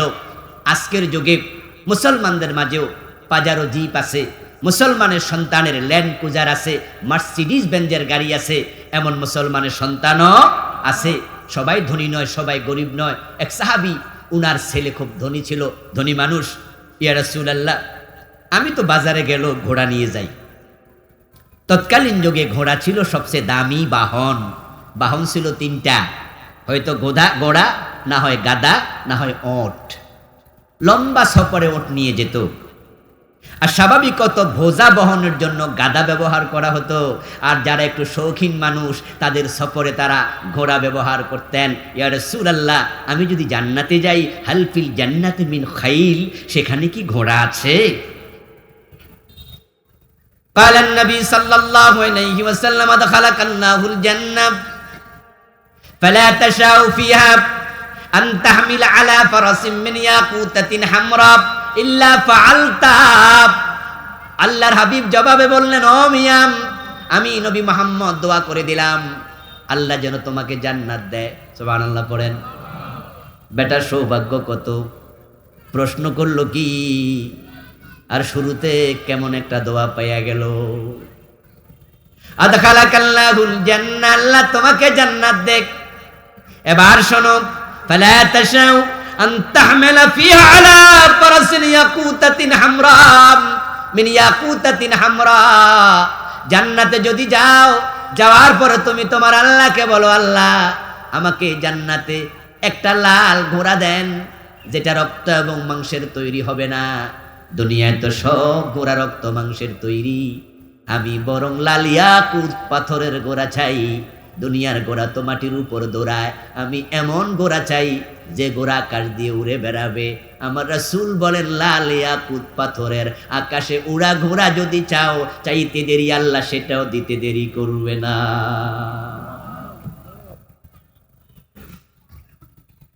আপনি যা চাইবেন সেখানে তা পাবেন, খাবার পাবেন। রাসূলুল্লাহ বলতেছেন, সহিহ বুখারীতে এসেছে, এক ব্যক্তি জান্নাতে তার স্ত্রীকে নিয়ে বিকাল বেলায় প্রমোদ ভবনে বের হলো। জান্নাতের কোন ঝর্ণার পাশে গিয়ে বসলো। জান্নাতে মানুষ যেখানে যাবে তার সাথে 4টা ঝর্ণা প্রবাহিত হবে। আনহারুম মিন মাইন গায়রি আসিন। যে ব্যক্তি জান্নাতে যাবে তার সাথে একটি একবারে পিউরিফাই করা আর্সেনিক মুক্ত পানির নদী প্রবাহমান থাকবে, দুধের নদী। আনহারুম মিন লাবানিন লাম ইয়াতাগায়্যার তা'মুহু। সাথে সাথে একটি দুধের ঝর্ণা প্রবাহিত হবে, যে দুধের স্বাদ কোনোদিন পরিবর্তন হবে না। ওয়ানহারুম মিন খামরিন লাযযাতিন লিশারিবিন। এবং আপনার জন্য শরবতের নদী প্রবাহিত হবে, যেই শরবত মনে চায় ওই ঝর্ণার মাঝে সেই শরবত তৈরি হয়ে যাবে। ওয়ানহারুম মিন আসালিম মুসাফফা। এবং মধুর একটি ঝর্ণা প্রবাহিত হবে। সাথে সাথে সেই ব্যক্তি প্রমোদ ভবনে গেল, নিজের বউকে নিয়ে ঝর্ণার পাশে বসে থাকলো। এই অবস্থায় দেখতে পাবে জান্নাতের আকাশ দিয়া দুনিয়ার উট পাখির মতো বড় বড় উট পাখি উড়ে যায়। উট পাখি দেখছেন আপনারা? যারা দেখছেন তারা একটু বলুন তো, দেখছেন? আমাদের ঢাকা চিড়িয়াখানা এক সময় ছিল, এখন কি আছে? যাই হোক, গত 15-20 বছর তো আমি যাই না। আছে, সারে বলতেছে আছে। উট পাখি কি উড়াল দিতে পারে? না। উট পাখির ডানা আছে কিন্তু উঠতে জানে না। কিন্তু জান্নাতে যে উট পাখি থাকবে, রাসূলুল্লাহ বলেন সেটা উড়ে যাবে। সুবহানাল্লাহ পড়েন। মানে যেটা দুনিয়ার লগে মিলবেই না। আশ্চর্য জিনিস জান্নাত। এখন উট পাখি উড়ে যায়, এক একটা উট পাখি 2 মণ, 2.5 মণ, 3 মণ ওজন। আল্লাহর হাবিব বলেন, ওই ব্যক্তি ওই পাখি উড়ে যাওয়া দেখে তার মনে শখ জাগবে, হায় রে, পাখিটা যদি ভাজি করে বুনা করে খাওয়া যেত কত না মজা হতো। আল্লাহর হাবিব বলতেছেন, ওই পাখিটাকে বুনা করে খাওয়ার জন্য মনে মনে চিন্তার উদয় হবে। সাথে সাথে দেখবে পাখিটা ভুনা হইয়া সামনে হাজির হয়ে গেছে। ওয়ালাকুম ফিহা মা তাশতাহি আনফুসুকুম ওয়ালাকুম ফিহা মা তাদউন। প্রিয় নবী বলছেন, তারপরে ওই লোকটা উট পাখিটাকে খাবে। 3 মণ ওজনের উট পাখি, 2.5 মণ ওজনের উট পাখি খাওয়ার জন্য পেট কত বড় দরকার! এই পেটের মাঝে তো 5 কেজি জায়গা হইব না। কিন্তু রাসূলুল্লাহ বলছেন সে সবটা খেয়ে ফেলবে, তারপরে তার হাড্ডিগুলো একসাথ করে রাখবে। আমরা গোশত খাওয়ার সময় হাড্ডি বেছে বেছে রেখে দেই, ও ব্যক্তি উট পাখির হাড্ডিগুলো রেখে দেবে। খাওয়া যখন শেষ তখন তাকায় দেখবে হাড্ডিগুলো আবার জোড়া লেগে উট পাখি হইয়া জান্নাতের আকাশে উড়াল দিয়ে দিছে। এখন খাওয়ার জন্য কত বড় পেট দরকার! কালান নবী সাল্লাল্লাহু আলাইহি ওয়াসাল্লাম, প্রিয় নবী বলতেছেন, তোমরা যখন জান্নাতে যাইবা, ইয়াকুনু তুলুকুম কামসালি কাবিকুম আদম 60 জিরা, ও কামা কালান নবী আলাইহি সালাতু ওয়াসসালাম। আমার রাসূল বলেন, জান্নাতে যখন প্রবেশ করবে তোমাদের বাবা আদমের মতো 60 গজ লম্বা বানাই আল্লাহ তোমাদেরও জান্নাতে ঢুকাবে। 60 গজ মানে 120 হাত। আদম আলাইহিস সালাম অনেক লম্বা ছিলেন। খালাকাল্লাহু আদামা আলা সূরাতিহি ওয়া তুলুহু 60 যিরাআ। যিরা মানে হচ্ছে গজ, 2 হাতে 1 গজ, 60 গজে 120 হাত। আবার জেরা বলতে বোঝানো হয় আঙ্গুলের মাথা থেকে সিনা পর্যন্ত, এই সবটাকে আরবিতে জেরা বলে। এটা হলো 1.5 হাত লম্বা। তাহলে 1.5 হাত যদি হয়, 2 হাত হলো 120 গজ, 1.5 হাত হলো 120 হাত। আর জেরা বলতে এটা বুঝাইলে হবে 90 হাত। তাহলে জান্নাতি মানুষ 120 হাত লম্বা হবে। জেরা যদি 2 হাতে 1 গজ হয় আর পুরাটা বাহু যদি হয়, তাও আপনি লম্বা হবেন 90 হাত। তো যদি একটা লোক 90 হাত লম্বা হয়, তাহলে আমাদের পেট কত বড়? পেট হলো একটা মানুষের দেহের 1/3 কাছাকাছি। আপনার নাভির নিচেও আপনার পেট আছে, কিন্তু তল পেট যেটাকে আমরা বলি। এই জন্য আমাদের খাবার যখন খাই তখন কিন্তু তল পেটেও খাবার কিছু চলে যায়, পেটের ময়লাগুলো নিচের দিকে নেমে যায়। তাহলে তল পেট থেকে শুরু কইরা আমাদের বুক পর্যন্ত, সেনা পর্যন্ত লম্বা পেট 1 হাতের কাছাকাছি লম্বা। 1 হাত লম্বা যদি হয় 3/1 ভাগের কাছাকাছি, তাহলে আপনি যদি 90 হাত লম্বা হন, আপনার পেটই হবে 30 হাত।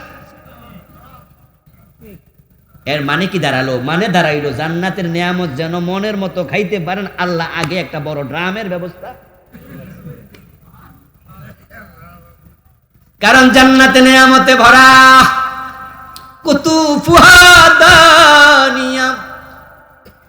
ও প্রিয় ভাই, জান্নাতের নিয়ামত নিয়ে আলোচনা করলে তো ঘন্টার পর ঘন্টা লেগে যাবে। জাহান্নামের কিছু কথা তো বলবো। আল্লাহ কোরআন মাজিদে বলেন, দুনিয়ার ফল ফলাদি গাছে ধরে, গাছের শিকড়গুলো, ডালগুলো, আপনার কাণ্ড নিচে থাকে, ফলগুলো গাছের ডালায় অনেক উঁচুতে থাকে। কিন্তু জান্নাতে যে গাছগাছালি থাকবে, সবগুলো ফল জমিনের সাথে ঝুলন্ত থাকবে। কুতুফুহা দানিয়া, ঝুলন্ত থাকবে কাছাকাছি। আপনি খাবেন আপেল, আঙ্গুর, যা মনে চায় নাক পর্যন্ত পুরা করে খাবেন, কিন্তু সেখানে টয়লেট নাই, পায়খানা নাই, প্রস্রাব নাই, আপনার বদ হজম নাই, কষ্ট নাই। প্রিয় নবীকে একজন সাহাবী জিজ্ঞাসা করলেন, হুজুর, তাহলে জান্নাতে যাওয়ার পরে মানুষ যদি এত খাবার খায়, খাবারের কি হবে? জান্নাতে আবার কি প্রস্রাব পায়খানা করে ভরাবে? এটা কি হয়? আল্লাহর হাবিব বুঝলেন, বুঝে বললেন যে সেখানে প্রস্রাব থাকবে না, প্রস্রাবের প্রয়োজন হবে না, টয়লেট হবে না। তোমরা যে খাবে একটা ঢেকুর হবে এবং দেহ থেকে কিছু ঘাম বের হবে, ওই ঘাম থেকে মিষ্কের গন্ধ বের হবে। ওই ঘামের কারণে, ঢেকুরের কারণে 1 নিমিষে সকল খাবার হজম হয়ে যাবে। রাসূলুল্লাহ সাল্লাল্লাহু আলাইহি ওয়াসাল্লাম বললেন, এই জান্নাতে আল্লাহ যখন তার বান্দাদেরকে প্রবেশ করাবেন, জুরদান মুরদান মুকাহহালিন, সবাই থাকবে ইয়াং ম্যান, ওহুম আবনাউ 30 আও 33 সানা, 30 অথবা 33 বছর বয়স থাকবে। কারো দাড়ি থাকবে না, কারো থাকবে না মুজবিহীন, দাড়িবিহীন আল্লাহ জান্নাতে দেবে। এবং কেউ কোনোদিন আর বুড়া হবে না। লা ইয়াফনা শাবাবুহুম ওয়ালা ইয়াবলা থিয়াবুহুম, গায়ের জামা পুরানো হবে না এবং কারো যৌবন শেষ হবে না, বয়স কোনোদিন বাড়বে না, শুধু আরামে থাকবে। 72 জন বউ নিয়া এক একজন জান্নাতীকে 100 জন পুরুষের ক্ষমতা আল্লাহ তাআলা দিয়ে দেবেন। এই জান্নাতে মানুষ থাকবে। এক পর্যায়ে আল্লাহ তাআলা মানুষকে আহ্বান করবেন, ইয়া আহলাল জান্নাহ হাল রাদিতুম। আল্লাহ জান্নাতে দিয়ে বলবো, ও জান্নাতীরা, তোমরা কি জান্নাত পায় খুশি? ফাকালু লিমা লানা আল্লা নারদা। জান্নাতীরা বলবে, আল্লাহ আপনি যা দিছেন কেন খুশি হব না? কাদ আতাইতানা মা লাম তুতি আহাদাম মিন খালকিকা, এমন দেয়া দিছেন, এমন তো আপনি কোন মাখলুকরে দেন নাই, কেন খুশি হব না? আল্লাহ প্রশ্ন করবেন, হাল আযীদুকুম, আমি কি আরো বাড়াবো নিয়ামত, আরো বাড়িয়ে দেব? তখন মানুষ বলবে, আইয়ু শাইইন আফদালু মিন যালিকা, এর চেয়ে বেশি নিয়ামত আর কি হয়, বুঝেই তো আসে না। ফায়ুরফাউল হিসাব, মিন বাইনিহিম ওয়া মিন বাইনিল্লাহ, তারা আল্লাহর কথা শুনছিল কিন্তু আল্লাহকে তখনও দেখেনি, নিয়ামত নিয়ে মত্ত ছিল। হঠাৎ করে দেখবে আল্লাহর মাঝখান থেকে, তাদের মাঝখান থেকে পর্দা সরে যাবে, তারা নিজের চোখে জান্নাতে বসে আল্লাহকে দেখতে পাবে। ফায়ানজুরুনা ইলা ওয়াজহি রাব্বিহিম ফামা উতু শাইয়ান আহাব্বা ইলাইহিম মিন নাজরি ইলা রাব্বিহিম। প্রিয় নবীজি বলছেন, আল্লাহকে দেখার সাথে সাথে জান্নাতীদের কাছে মনে হবে জান্নাতে যত নিয়ামত তারা পেয়েছে, আল্লাহর দিদারের চেয়ে সেরা কোনো নিয়ামত জান্নাতে আর নাই। আল্লাহর দিকে অপলক নেত্রে তাকায়া থাকবে, আল্লাহ থেকে চৌকি নামাবে না। কতক্ষণ তাকায়া থাকবে, হিসাব থাকবে না। এক পর্যায়ে আল্লাহ তাআলা অদৃশ্য হয়ে যাবেন, কিন্তু তাদের মাঝে তখনও আল্লাহর চেহারা যে দেখেছে সেই আমেজ শেষ হবে না। ফামান কানা ইয়ারজু লিকা রাব্বিহি ফালইআমাল আমালান সালিহা ওয়া লা ইউশরিক বিইবাদাতি রাব্বিহি আহাদা। আল্লাহর সাক্ষাৎ চাও, আল্লাহর জান্নাতে যেতে চাও, নেক আমল করো, শিরিক করো না। আল্লাহর সাথে কাউকে শরীক করা যাবে না। আল্লাহর উলুহিয়তের সাথে, আল্লাহর রুবুবিয়তের সাথে, আল্লাহর হুকুমতের সাথে শিরিক করলে জান্নাত পাওয়া যাবে না। এতক্ষণ ওয়াজ শুনলেন জান্নাতের সংক্ষিপ্ত আলোচনা। খুশি হওয়ার কোনো কারণ নেই যদি জান্নাতীদের তালিকায় আপনার নাম না ঢোকে। বেল পাকলে, কথা বলেন, বেল পাকলে কাকের কি? বেল যদি পেকে যায়, কাক পাখি খুশি হয়, আসলে কি লাভ আছে? কারণ বেলকে এতটা আল্লাহ তাআলা শক্ত করে বানাইছে, কাক ঠোকর দিলে কি বেল ফাটবে? উল্টা কাকের ঠোঁট ভেঙ্গে যাবে। জান্নাতের কথা শুনে সুবহানাল্লাহ পরে লাফ মারলেন। এতক্ষণ তন্ময় হয়ে শুনলেন, বাহ বাহ বাহ, আরো কত হাদিস নাকি আছে, কি সুন্দর জান্নাত, কিন্তু তার তালিকায় আপনার নাম নাই। অন্যের পোলা দেখিয়া আপনি খুশি হইয়া লাভ কি? আপনারে বেশির চেয়ে বেশি আঙ্কেল ডাকবে, বাপ তো ডাকবে না। ঠিক না? ঠিক না? ও ভাই, অন্যের ছেলে দেখে আপনি খুশি হয়ে লাভ কি? অমাবস্যার রজনীর পরেও কিন্তু আকাশে চাঁদ ওঠে। কত অমাবস্যা আমরা দেখেছি। পৃথিবী গাঢ় নিকষ কালো অন্ধকারে ছেয়ে গেছে, দুদিন চাঁদ ওঠেনি আকাশে, কারণ মাসটা ছিল 30। মাস যখন 30 হয়, চাঁদের জন্য মঞ্জিল হলো 28টা। 2 দিন লুকায়া থাকে, অমাবস্যা গাঢ় হয়ে যায়। ও 2 দিন অমাবস্যার পরেও যখন সকালবেলায় সূর্য উঠেছে, তামাম দুনিয়া আলোকিত হয়েছে। বাঁশ জারের তলার যে অন্ধকার ছিল সেটাও দূর হয়েছে। সূর্য ওঠার পরে দরজা বন্ধ, জানালা বন্ধ, এরপর ঘরের ভিতরে সূর্যের কিরণ যদি পৌঁছতে নাও পারে, আলো পৌঁছে গেছে। দরজা জানালা বন্ধ, ঘরও আলোকিত হয়েছে। তামাম দুনিয়া জলজল করে জ্বলছে। সূর্য তামাম দুনিয়াকে আলোকিত করেছে, কিন্তু যার চোখে আলো নাই, ওই অন্ধ লোক সাদা ছড়ি নিয়ে ঘোরে, সূর্য তাকে কিচ্ছু দিতে পারে নাই। দোষটা কি সূর্যের না তার চোখের? জান্নাতের কোনো দোষ নাই, জান্নাত ঠিকঠাক আছে। আল্লাহর কোনো দোষ নাই, তিনি ঠিকঠাক বানিয়েছেন। আমল আপনার দোষ, দোষ হলো আপনার, আপনি আমল খারাপ করছেন। সুবহানাল্লাহ কইয়া কোনো লাভ নাই। এই জন্য জান্নাতে যেতে হলে উত্তম আমল করা লাগবে কিনা? শিরিক মুক্ত ঈমান চাই, বেদাত মুক্ত আমল চাই। বাংলাদেশে শিরকের গড্ডালিকা প্রবাহ চলছে। এই দেশের হাজার হাজার নামাজি ঈমান হারায়া বসে আছে। যেই মানুষেরা মসজিদে গিয়ে আল্লাহকে সিজদা দেয়, আবার দরবারে যায় পীরের পায়ে সিজদা দেয়, তারা যেমন জান্নাত পাবে না, যারা মসজিদে গিয়ে আল্লাহর আইন মানে, আদালতে গিয়ে ব্রিটিশ আইন মানে, তারাও জান্নাত পাবে না।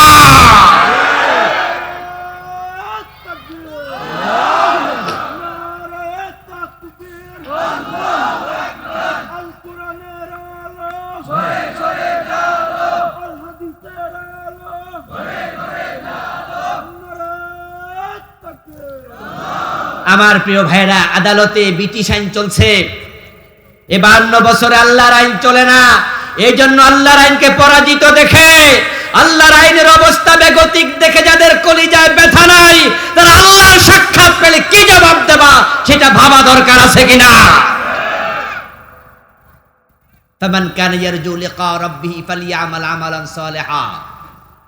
জান্নাত পেতে চান, আল্লাহর সাক্ষাৎ পেতে চান, নেক আমল করুন। কু আনফুসাকুম ওয়া আহলিকুম নারা। জাহান্নাম থেকে নিজে বাঁচাও, নিজের পরিবারকে বাঁচাও। দুনিয়া পেয়ে তুমি খুশি হয়ে যেও না। রাসূলুল্লাহ সাল্লাল্লাহু আলাইহি ওয়াসাল্লাম বলেন, হাসরের দিন আল্লাহ তাআলা বিচার যখন শুরু করবেন, তখন দুনিয়াতে সবচেয়ে বেশি আরামে ছিল এমন একজন ব্যক্তিকে আল্লাহ তাআলা এক নম্বরে হাজির করবেন। ইউতা ইয়াউমাল কিয়ামা বিআনউমি আহলিদ দুনিয়া মিনাল কুফার। রাসূলুল্লাহ বলেন, কাফেরদের মাঝ থেকে সবচেয়ে বেশি নিয়ামত পেয়েছে এমন একজন ব্যক্তিকে আল্লাহর ফেরেশতারা হাজির করবে। হাজার হাজার কোটি টাকার মালিক ছিল, দুনিয়াতে নারী গাড়ি বাড়ির অভাব ছিল না, যা চেয়েছে হাতের মুঠোর কাছে পেয়েছে। প্রতিদিন একটা করে সুন্দরী মেয়ে সঙ্গ দেওয়ার জন্য পালা করে পাঠাইছে, অফিসারকে রাজি করার জন্য। ক্লায়েন্টেরা মেয়ে পাঠায়, টাকা পাঠায়, হাদিয়া পাঠায়, সুন্দরী সুন্দরী মেয়েদেরকে টাকা দিয়া রিজার্ভ করে রাখে।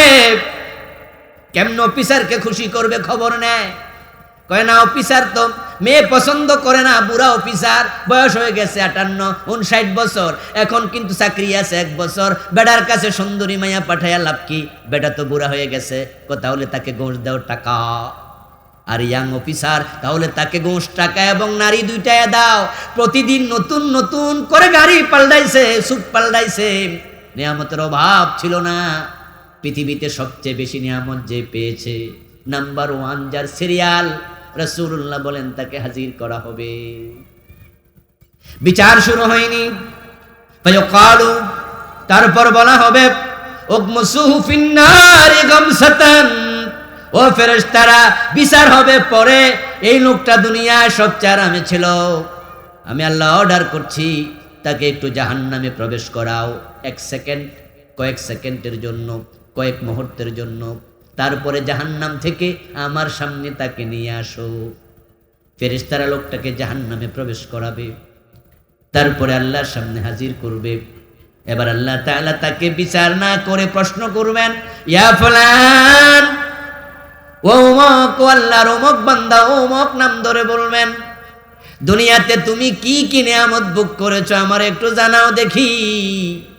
তখন লোকটা জাহান্নামে 1 সেকেন্ড ভোগ করার পরে শাস্তি, দুনিয়ায় যত নিয়ামত পেয়েছিল সব ভুলে যাবে, বরং জবাব দেবে, মা সাবানি নাইমুন কাত্তুন, আমি দুনিয়াতে কোনোদিন নিয়ামত চোখে দেখি নাই। জাহান্নামের 1 সেকেন্ডের শাস্তি দুনিয়ার সব নিয়ামতের কথা ভুলাইয়া দেবে।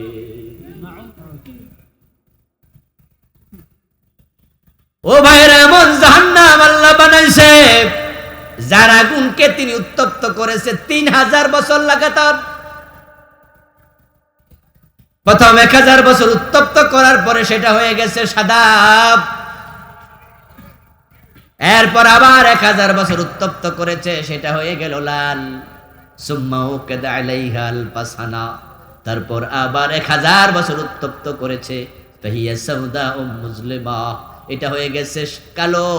এখন জাহান্নামের আগুন একবারে কালো অবস্থায় আছে, এবং তার তেজ এত বেশি, রাসূল বলছেন না রকম জুজউন মিন 70 জুজআন মিন নারি জাহান্নাম। তোমাদের দুনিয়ার আগুন, ওটাকে 70 ভাগ করলে জাহান্নামের আগুনের আগুন হবে দুনিয়ার আগুনের চেয়ে, দুনিয়ার আগুন 1 ভাগ, জাহান্নামের আগুন তেজ হবে তার চেয়ে 70 ভাগ বেশি। জাহান্নামীকে জাহান্নামে যখন ফেলে দেয়া হবে, 1 সেকেন্ডও লাগবে না, 1 সেকেন্ডের আগে একবারে জ্বলে পুড়ে ছাই হয়ে যাবে। কুল্লামা নাদিদাত জুলুদুহুম বাদদালনাহুম জুলুদান গায়রাহা, জ্বলতে 1 মুহূর্ত লাগবে না, কিন্তু আল্লাহ কোরআনে বলেন জ্বলে যাবে, পুড়ে যাবে, ছাই হবে, মরবে না। লা ইয়ামুতু ফিহা ওয়ালা ইয়াহইয়া, মরবেও না, বাঁচবেও না। বাদদালনাহুম জুলুদান গায়রাহা, আমি সেকেন্ডের ভিতরে সাথে সাথে গায়ের চামড়া আবার নতুন করে দেব, আবার জ্বলে যাবে, আবার নতুন করব, আবার জ্বলবে, আবার নতুন করে দেব। অথচ জাহান্নামীর গায়ের চামড়া হবে 42 গজ মোটা, 42 গজ। ইন্না গালাযা জালদিল কাফির ফি জাহান্নাম 42 জিরা। জাহান্নামীর গায়ের চামড়া হবে যায় মা বাইনা মানকাবাইল কাফের কামা বাইনা মক্কা ওয়াল মদিনা, মক্কা থেকে মদিনা যত দূরে জাহান্নামীর ঘাড় এপাশ থেকে আপনার সিনার এপাশ থেকে ওপাশ হবে মক্কা মদিনার দূরত্বের সমান মোটা।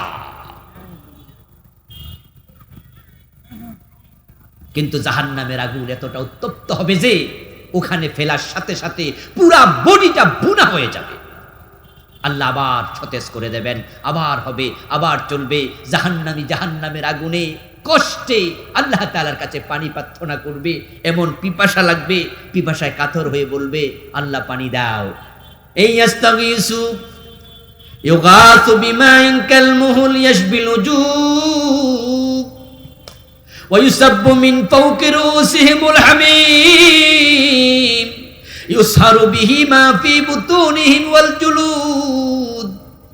কোরআনে আল্লাহ বলছেন, রাসূল হাদিসে বলতেছে, পানি চাইবে, পানি যখন চাইবে জাহান্নামী দেখতে পাবে জাহান্নামের আকাশে মেঘ জমেছে, মনে মনে ভাববে এখনই বৃষ্টি হবে, কিছুটা হলো শান্তি পাবো। কিন্তু ইউসাব্বু মিন ফাওকি রুসিহিমুল হামীম, ওই মেঘ থেকে যখন বৃষ্টি বর্ষিত হবে তখন বুঝবে উপর থেকে আল্লাহ গরম পানি ঢেলে দিছে। পানি এত গরম হবে ইউসারু বিহি মা ফি বুতুনিহি ওয়াল জুলুদ, ওই গরম পানি গায়ে পড়ার সাথে সাথে চামড়া তো খসে খসে পড়ে যাবে, মাংস তো খসে খসে পড়ে যাবে, পেটের ভিতর যে নাড়ি বুড়ি ছিল ওগুলো পায়খানার রাস্তা দিয়ে বের হয়ে যাবে। কিন্তু পিপাসা কমবে না, পিপাসা কমবে না। আল্লাহর কাছে পানি চাইবে। ইন্না শাজারাতাজ যাক্কাম তুআমুল আসিম ইয়াগলি ফিল বুতুন কাগালিল হামিম। আমার আল্লাহ বলতেছে, পিপাসিত হইয়া পানি চাইবে তখন যাক্কুম নামক গাছ, যে গাছ জন্মই নেবে জাহান্নামের ভিতরে, ওই গাছের কষ, গাছের রস পান করতে দেয়া হবে। ওই গাছের রস যখন উদনিয়া মিনহু চেহারার কাছে নেবে, ইয়াশবিল উজু, এত উত্তপ্ত হবে খাওয়ার আগে চেহারার মাংসগুলো জ্বলে যাবে, ভুনা হয়ে যাবে। কিন্তু প্রচন্ড পিপাসার কারণে সে ওই যাক্কুম নামক গাছের রস পান করবে। আল্লাহ তাআলা বলছেন, ইয়াগলি ফিল বুতুন কাগালিল হামিম। তোমরা দুনিয়ায় চুলার উপরে পানি বসায়া যখন আগুন জ্বাল দাও, যখন উতরায় পানি, যখন উত্তপ্ত হয়ে যায়, উতরাতে থাকে, ওই যাক্কুম নামক গাছের রস পেটে গেলে গরম পানির মতো উতরাতে থাকবে। তারপর উতরাইয়া ওই গরমের কারণে নারী বুড়ুগুলো টয়লেটের রাস্তা, পায়খানার রাস্তা দিয়ে বের হয়ে যাবে। অন্য হাদিসে প্রিয় নবী বলতেছেন, যখন চেহারার কাছে নেবে রস, যখন পাইজা সারে বাহু কত্তামাহু, পান করার পরে নারী বুড়ি কেটে দেবে। শুধু নারী বুড়ি কেটে দেবে না, ওই পানি পান করার পরে জাহান্নামের আগুন তার চেহারা কেমন ভাবে দগ্ধ করে দেবে।